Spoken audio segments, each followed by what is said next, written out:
सुधांशु जी, अभय दुबे जी, आप दोनों आ जाइए। आइए सुधांशु जी। सुधांशु जी बहुत खुश हो रहे एकदम। सुधांशु जी जो जो बोलना चाह रहे थे सब ऐड होते गया है उनकी बातों में। अब मैं चाहती हूँ कि इससे पहले क्या इनको रिबटल राउंड दिया जाए, अगर आप लोग कुछ पूछना चाहते हैं। मेरा सवाल अभय जी से है। आपने पिछले राउंड में कहा, बहुत अच्छा कहा, और हम सभी देश में सभी बड़े नेता भी कहते हैं यही कि आतंकवाद का कोई धर्म नहीं होता। फिर आपने कुछ नाम गिनाकर जासूसों के और जो पाकिस्तान से इंफॉर्मेशन भेजते हैं एक पैटर्न स्थापित करने की कोशिश की। तो आप उस आर्गुमेंट के अगेंस्ट बोल रहे थे या अपने आर्गुमेंट को डिफीट कर रहे थे? मैंने कहा था कि आतंकवाद का धर्म होता है, आतंकवाद का धर्म है हिंसा। जिस हिंदुत्व की आप बात कर रहे थे, उस मेरे सनातन हिंदू धर्म में से अगर तत्व निकाल दोगे, उस तत्व क्या है? धार्यति इति धर्म। मैंने क्या धारण किया हुआ है? मैंने सत्य को, मैंने अहिंसा को, मैंने सदाशयता को, मैंने सहिष्णुता को, संयम को, सदाचार को, और क्षमा। सबसे बड़ा जो धर्म है मेरा वो है क्षमा। तो मैंने धर्म में से अगर वो तत्व निकाल करके भारतीय जनता पार्टी की सत्ता की भूख मिटाने का धर्म होगा तो ये भारत को स्वीकार नहीं है। जितनी भी बातें विपक्षी टीम ने कही है उस पर सुधांशु त्रिवेदी जी, आपका रिबटल राउंड में बोलने का 1 मिनट का समय शुरू होता है अब। देखिए, बहुत एक टेक्निकल बात समझिए। अगर कोई आतंकवादी है वो बाहर से आरडीएक्स लाएगा, कहां से लाएगा? पाकिस्तान से लाएगा। तो पाकिस्तान वालों से कोई हिंदू आतंकवाद वाले ले आएगा सो कॉल्ड इनके हिसाब से। अरे दिमाग जरा कोने में रख के सोचिए। दूसरी बात मैं कहना चाहता हूं, इन्होंने कहा हथियार कहां से आए, कहा फौज से आए। कर्नल पुरोहित को इंडिकेट कर दिया। कर्नल पुरोहित को आर्मी अपनी जांच में पहले ही क्लीन चिट दे चुकी है। अरे कितना बड़ा षड्यंत्र कि भारत की सेना को भी इंक्लूड कर लो, इनको इंक्लूड कर लो, और किसी फॉरेन एजेंसी के साथ कोई कोलैबोरेशन नहीं है। इसीलिए यह बात समझ में आती है कि यह पूरा का पूरा एक विशुद्ध षड्यंत्र था, और जिसे कांग्रेस के नेताओं ने, मैं उदाहरण देना चाहता हूं। जनवरी 2013 में सुशील कुमार शिंदे जी, गृह मंत्री, वो जिनके वहां जाने पे, कश्मीर जाने में पैर के नीचे धरती फट जाती थी, उन्होंने ये कहा कि हिंदुओं के टेरर कैंप आरएसएस चला रहा है। जब नेता प्रतिपक्ष रूप में सुषमा स्वराज जी ने सदन के पटल पे पूछा तो भारत सरकार का गृह मंत्री कहता, मैंने ऐसे ही बोल दिया था, मैं अपना बयान वापस लेता हूं। भाई साहब, कुछ तो शर्म करिए। ठीक है, आपका अब रिबटल राउंड 3 सेकंड कंसीड कर दिया है सुधांशु जी ने, लेकिन 1 मिनट का सर टाइमर लग जाए। रिबटल राउंड का आपका 1 मिनट का समय अभय दुबे जी शुरू होता है अब। सुधांशु त्रिवेदी जी को सुशील कुमार शिंदे जी तो याद आ गए क्योंकि वो प्रतिपक्षी दल के थे, लेकिन अपने दल के एक मंत्री याद नहीं आया, आर.के. सिंह, जो उस समय गृह सचिव हुआ करते थे। मुझे याद है उन्होंने कहा कि मेरे पास प्रमाण है, लाल कालसांगरा से लेकर साध्वी से लेकर जोशी तक 10 लोग जो राष्ट्रीय स्वयंसेवक संघ से संबद्ध थे, वो आतंकवादी घटनाओं में शामिल है, ये प्रमाण है। उस बयान के बाद भारतीय जनता पार्टी ने उनको मंत्री बना दिया। देखिए, हिंदुओं की भावना से खेलकर सत्ता की सीढ़ी बनाना मात्र चाहते हैं। सैफुल्लाह फारूक जैसे आतंकवादी को कश्मीर में टिकट देते हैं, जो पंडितों का हत्यारा है, 10 साल जेल काट कर आता है। 1 साल जो ट्रेनिंग लेता है पाकिस्तान से, अजहर मसूद का शिष्य तारिक अहमद मीर, पाकिस्तान से हथियार सप्लाई करने वाले को विधानसभा का चुनाव लड़ाते हैं। तालिब हुसैन हमारे गृह मंत्री का मंच साझा करता है, गांव के लोग उसको पकड़ते हैं। मुझे दुख हुआ, एक भी व्यक्ति ने ये बात नहीं की। ध्रुव सक्सेना समेत 10 आरोपी जो बजरंग दल और भारतीय जनता पार्टी से संबद्ध थे, चार्जशीट में नाम तक उनका दाखिल नहीं किया। समय समाप्त हुआ, समय समाप्त हुआ, समय समाप्त हुआ, समय समाप्त हुआ। तालियां बजाइए भाई। सिर्फ एक लाइन, फिर वो भी बोलेंगे। हिंदू आतंकवादी इसलिए नहीं हो सकता, in Hinduism there is no concept of conversion. हमें किसी को बदलना ही नहीं है। नंबर 2, हमारी जो कुंभ मेले की यात्रा में 50 लाख विदेशी आए। कोई गया, बताइए, कोई गैर मुस्लिम कहता मुझे हज में जाना है, कोई गैर क्रिश्चियन कहता वेटिकन में जाना, और खुदा ना खास्ता कह दे तो पहले कहेंगे कन्वर्ट हो जाओ। सिर्फ हिंदू धर्म ऐसा नहीं कहता, बगैर कन्वर्ट हुए आओ और स्नान करके जाओ। सोनिया गांधी 2001 में गई थी, संगम नोट पे स्नान करके आई, इसलिए आतंकवादी नहीं हो सकता। माफ कीजिएगा, ये एकमात्र राजनीतिक दल है जिन्होंने कहा हिंदू धर्म नहीं है, जीवन पद्धति है। राष्ट्रीय स्वयंसेवक संघ के प्रमुख कहते हैं, सुप्रीम कोर्ट 1995 हमारे प्रधानमंत्री के, अरे सर्वोच्च अदालत नहीं तय करेगी मेरे धर्म का प्रशस्त मार्ग, मेरे सनातन धर्म करेगा, धर्माचार्य करेंगे, सत्ताचार्यों का अधिकार नहीं है, हिंदू धर्म है मेरा। या आप सत्ताचारी ये तय नहीं कर सकते, इसलिए अपमानित मत करिए, आप सत्ता का स्वार्थ सिद्ध करते रहिए। अब वो टाइम आया है जब आप लोग वहीं रहिए, लेकिन आप में से कोई ऐसा है जो अपना गमछा बदलना चाहता है? किसको बदलना है? सफेद से लाल पे गए हो? पहला है। और कोई? आपको कौन सा रंग चाहिए? लाल वाले? पहले से मैं सोच के तो नहीं बैठे थे। कोई है जिसको इधर भी बदलना है गमछे का रंग, आइए बदलिए, अपनी जगह पे बैठ जाइएगा। अंत में आपकी गिनती करेंगे कि आखिर इतने कितने लोग हैं, फिर एक एक सवाल तीनों ही सेक्शन से हम लोग लेंगे। राष्ट्र की मुख्य धारा में आ रहे हैं। लाल गमछे कम पड़ गए भाई, आप दोनों हटा रहे हैं गमछा, वो एक ही गमछे में एक से काम चलाएंगे फिर भी लाल रंग फैलाएंगे। चलिए बढ़ा दीजिए इधर। कितने लोगों ने गमछा बदला भगवा है? का भाईचारा। कितने लोगों ने?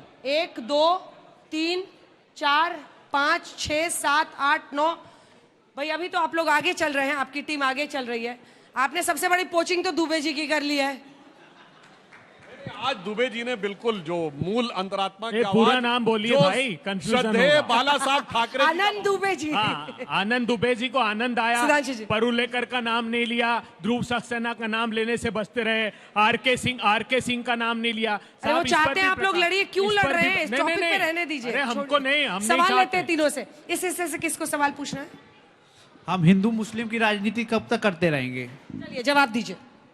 बिल्कुल सही बात है। इस देश में हिंदू मुसलमान की राजनीति तो अब शुरू हुई, इससे पहले सिर्फ मुसलमान की राजनीति होती थी, किसी को हिंदू से कोई लेना ही देना नहीं था, उसको तो टके का 3 समझ रखा। ऐसे ही छोटे छोटे सवाल, छोटे। सर ये पूछना है मुझे कि जो असली आतंकवादी है लश्कर तैयबा जैसे मोहब्बत, क्या उससे हम लोग छुपाने की साजिश कर रही हैं हिंदू को आतंकवादी बोलकर? इनको पकड़ना में असमर्थ है ये सरकार। जितने बड़े आतंकी हमले हुए हैं भारतीय जनता पार्टी की सत्ता की सरपरस्ती में ही हुए हैं, उस अकाउंटेबिलिटी से बचना चाहते हैं। जितने बड़े अच्छा ओहो कर रहे हो तो सिंहपुरा का आतंकी हमला कश्मीर में हुआ, गांव का गला काट दिया गया, भारतीय जनता पार्टी की सरकार थी। 3 बार अमरनाथ यात्रा पर हमला हुआ, 2 बार अटल जी की सरकार थी, 1 बार मोदी जी की सरकार थी। रघुनाथ मंदिर पर क्या हमला कह रही है हुआ, मैडम आप? भारतीय मैडम- जनता पार्टी की सरकार थी। मैडम का पहलगाम रिबटल में है हुआ, भाई। पुलवामा में हुआ। अरे वो जितने लश्कर बड़े पे पूछ रहा है आतंकी सर, हमले हुए, लश्कर जैश। सब। अब मैं ये पूछ रही हूँ कि जब आपकी सरकार थी सत्ता में तब क्या हुआ था?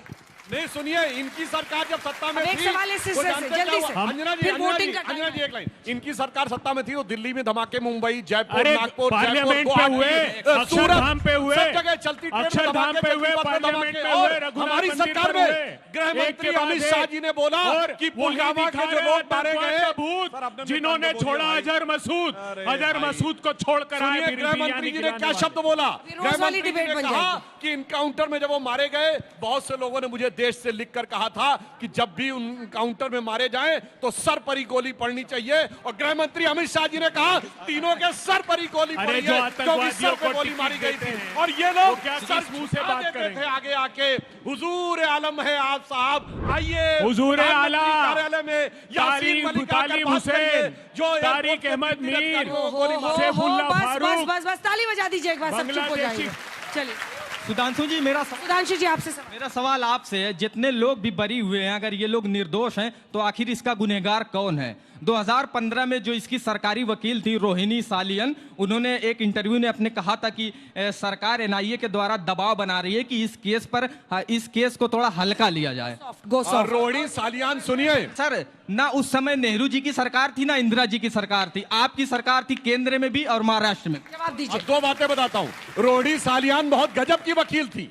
जैसे असीमानंद के केस में असीमानंद का कन्फेशन आया, उन्होंने ऑन रिकॉर्ड बयान दिया कि जब असीमानंद ने एक्सेप्ट कर लिया तो सारे मुस्लिम आरोपियों को मुक्त कर दिया जाए। एक सॉलिसिटर जनरल के लिए कैसे हिंदू मुस्लिम हो सकता है? हर केस एक स्पेसिफिक केस है। रोहिणी सालियान का ऑन रिकॉर्ड दिया गया बयान है कि अच्छा। मुस्लिम इनोसेंट मुस्लिम को फंसाया अच्छा, जा रहा है। सुधांशु दूसरी बात, जी। Let him सुनिए, respond. जो Let पब्लिक him- प्रोसिक्यूटर है, सरकार हटते इस्तीफा दे देना चाहिए। वो उस सरकार के अपॉइंटी होते हैं, सुधा- उसके बावजूद इस्तीफा काहे नहीं दिया? राजनीति करने के लिए। चलिए इसी के भारतीय साथ जनता तालियां पार्टी- बजा दीजिए, दोनों अपनी अपनी जगह पर जाएंगे क्योंकि अब आपकी बारी आने वाली है। उससे पहले जल्दी से छोटे छोटे रिमार्क के लिए आनंद दुबे जी और शोएब जमई जी को बुला लेते हैं। सर छोटा कमेंट, सिर्फ 2 लाइन का कमेंट मैं बीच में टोक दूंगी। जल्दी से दुबे जी, जल्दी। हाँ बोलिए शुरू कीजिए। आनंद दुबे देखिए, जी। अभी किसी ने नाथूराम गोडसे को बताया कि वो भी हिंदू थे। हमारे देश में नाथूराम गोडसे हिंदू का प्रतीक नहीं। अगर हमारे देश में कोई हिंदू का प्रतीक है तो स्वामी विवेकानंद जी हैं। तो हम स्वामी विवेकानंद जी के देश के हैं, जिन्होंने पूरी दुनिया को हिंदू कैसे है, हिंदू क्या सिखाता है, हिंदू क्या दर्शाता है, ये सिखाने का काम किया। वो आपको दिखाई नहीं ठीक देता। है, जल्दी से, अच्छा, एक मिनट। दूसरी चीज, अभी बहुत सारे लोग कह रहे थे कि ये हुआ, उनका नाम ले लो। अरे भाई, हम राजनीतिक सामाजिक संगठन है, सरकार को घेरना हो, महंगाई है, बेरोजगारी है, किसानों की आय दुगनी है, एक मिनट, किसानों की आय दुगनी, बहुत सारे मुद्दे हैं, लेकिन 100 करोड़ से ज्यादा हिंदुओं के हिंदुस्तान में क्या हिंदुओं को घेरना जरूरी है? जल्दी से। जरूरी है? सिर्फ 2 लाइन। देखिए, जब पहलगाम में यहां से आतंकियों ने हमला किया तो पूरे देश ने और मुसलमानों ने भी एक सुर में यहां से इसकी मजम्मत की। जब कसाब को वहां पे मुसलमानों ने कहा इसको जमीन तक दफन होने के लिए मुंबई में कब्रिस्तान में नहीं देंगे, आज भारतीय जनता पार्टी के लीडर खुलेआम उनको बचाव कर रहे हैं, जिसके बारे में शहीद हेमंत करकरे ने आतंकवाद का शब्द कहा और कहा कि ये उसमें इन्वॉल्व थे। आज आपके लिए यहां से धर्म बड़ा हो गया और देश छोटा हो गया। देश और धर्म पे बार बार मुसलमानों को ये सवाल पूछने वाले लोग इस बात का जवाब दें कि देश बड़ा या धर्म। अरे अगर कोर्ट ये ने बड़ी है, किया, तो बताइए, कोर्ट ने ठीक है, बड़ी किया, अब अपनी अपनी जगह पर किसी जाइए। सरकार ने बड़ी मैं तो किया। कह रही हूँ जजेस से मेरा बात सबमिशन कहिए, है, अपनी एक बात सेकंड है खत्म भाई, करो। एक बात, कि ये अब एक फेलियर- ओवैसी कोर्ट ऑफ मैं- इंडिया कर देना चाहिए, नहीं, क्योंकि हर कोर्ट पर उस ये फैसले फेलियर पर किसका है? एक बात बताइए, प्रोसिक्यूशन कौन था इस केस में? एनआईए। ठीक है। एनआईए केंद्र सरकार के अधीन। अगर एनआईए वहां केस हार गई है कोर्ट में, तो ये मोबाइल विफलता उठाइए, केंद्र अपना सरकार वोटिंग की के लिए है तैयार हो और जाइए, इसको क्यूआर कोड जानबूझकर जल्दी से किया। स्कैन कीजिए, बेहद क्योंकि अब शर्मनाक। वोटिंग की घड़ी आ गई है। चुप हो जाइए, मार्क्स कट रहे हैं, मार्क्स कट रहे हैं, मार्क्स कट रहे हैं, गुरुदेव मार्क्स कट रहे हैं, मार्क्स कट रहे हैं, मार्क्स कट रहे हैं। चलिए अपने अपने जगह। अरे भाई साहब, बस बस बस, लेकिन देश बचा रहा है। ओह